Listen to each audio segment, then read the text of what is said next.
Dans le cadre du projet de deuxième année collégiale vers le respect de l'environnement, nous vous présentons un débat réalisé par les élèves de la deuxième E et encadré par Mme Oussa Bouklifa, notre professeure de France. Notre projet consiste à replacer l'individu dans son élément principal qui est son environnement. Nous aborderons ici même l'environnement familial dans une activité d'ordre oral. En effet, nous ferons la simulation d'une émission de télévision qui abordera le sujet du conflit des générations. Bon spectacle. Bonsoir à tous les spectateurs ici présents et à vous face à vos télés. Avec vous, micro de l'émission Exprimez-vous, Richard. Bienvenue et soyez nombreux à nous suivre et surtout à commenter.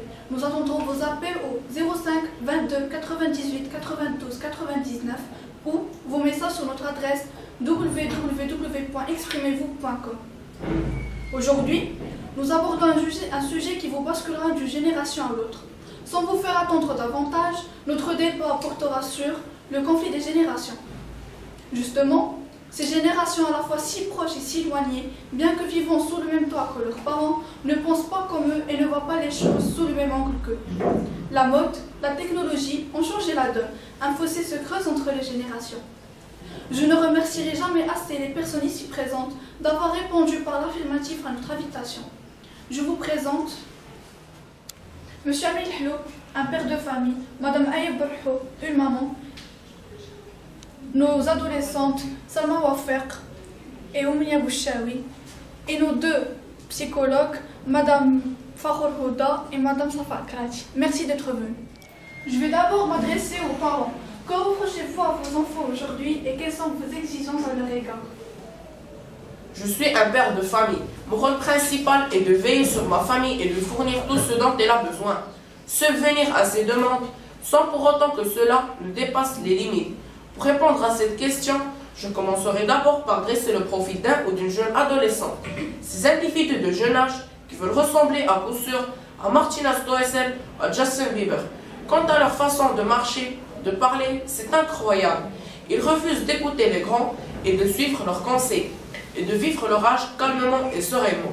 Bref, je les qualifie d'inconscients, qui passent malheureusement à côté de l'essentiel, les études, la lecture.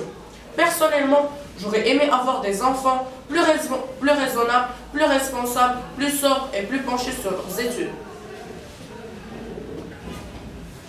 Mon fils a totalement changé. Je ne le reconnais plus. Il dit non à tout, refuse de m'écouter, me laisse parler seul et augmente le son de sa musique. C'est à peine croyable. Il est capricieux, exigeant, il ne tolère plus qu'on s'immisce dans ses affaires. Il ne veut plus que j'aille voir ses professeurs à l'école. Tout cela prête au conflit quotidien. Je le punis constamment, le prive de tout. Jeux, play, ordinateur et vais jusqu'à lui flanquer de bonnes gifles lorsqu'il ose hausser le ton. Je suis triste quelque part, je ne retrouve plus mon enfant si doux et si obéissant. À l'école, il est à son rythme, a des résultats très moyens, il dit ne pas pouvoir se concentrer en classe. Mais c'est tout à fait normal, nos enfants sont partagés entre jeux et réseaux sociaux. Il veut s'habiller à la dernière mode, avoir le téléphone dernier cri, c'est fou. J'espère que tout cela prendra fin, qu'il gagne en maturité, c'est mon souhait. Question aux jeunes adolescents maintenant. Quel genre de relation désiriez-vous avoir avec vos parents? Quel genre de liberté réclamez-vous? Primo, je trouve pas un terrain d'entente avec mes parents. Et secondo, je pense que mes parents ont totalement perdu confiance en moi. Et tout cela à cause de l'internet. Mais ce qu'ils ne savent pas, c'est que tout le monde y est accro, comme moi. Et ce qui m'énerve le plus, c'est qu'ils ne réalisent aucune chose pour faire le buzz. Et dans la plupart des cas, mes parents me mettent dans de drôles de situations, en me traitant comme une petite gamine, alors que mes potes se moquent de moi. Et souvent, quand je porte un truc à la mode, ma mère me donne une bonne leçon de philosophie. Alors là, je me sens idiote. Bref, j'aimerais que mes parents me traitent comme ado du 21e siècle, et non pas comme ado de leur époque.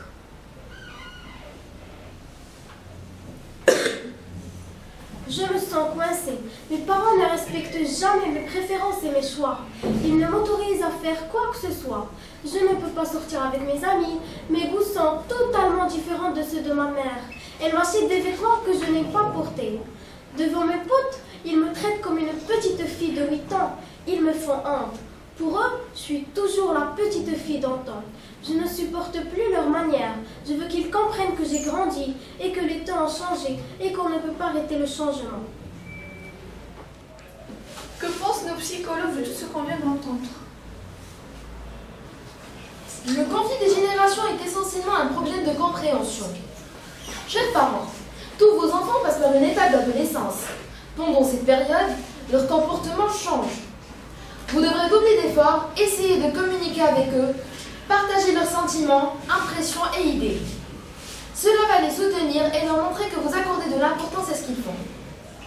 Bien sûr, il faut leur montrer les vraies valeurs de la vie, les conséquences des stupéfiants, tels que la drogue, l'alcool. Vous pourrez même vous servir des informations de la télé, la radio et les journaux pour illustrer la bonne éducation et le goût de l'effort. Quant à vous, nos jeunes adolescents, avez plusieurs obligations de vos parents. Vous devez apprendre à les écouter, respecter leurs goûts et choix, et essayer au maximum de les satisfaire. Concernant vos études, rentrez à la maison à l'heure, reposez-vous, prenez des repas légers et équilibrés, pratiquez un sport ou des activités de votre choix. Cela vous aidera à vous concentrer dans votre travail, que ce soit à l'école ou à la maison, et d'améliorer vos notes.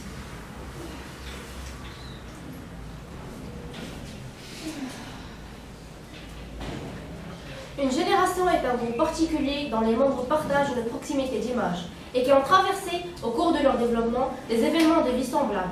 Alors, pour caractériser les générations, il faut identifier leur expérience particulière ainsi aux événements et aux cadres sociaux auxquels ils réfèrent. On peut remarquer ce qui a changé de génération en génération. C'est notamment très visible dans le comportement des adolescents.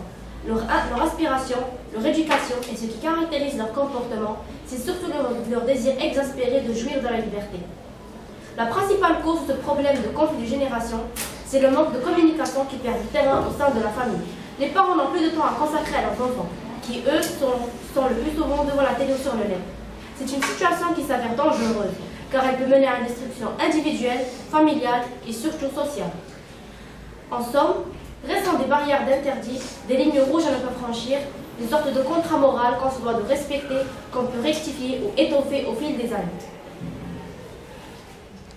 Au terme de ce débat, l'on demandera aux parents de se mettre un peu dans la peau des jeunes adolescents et aux adolescents de ne pas verser dans l'exagération et l'excentrisme. Merci pour votre attention et bonne fin de soirée.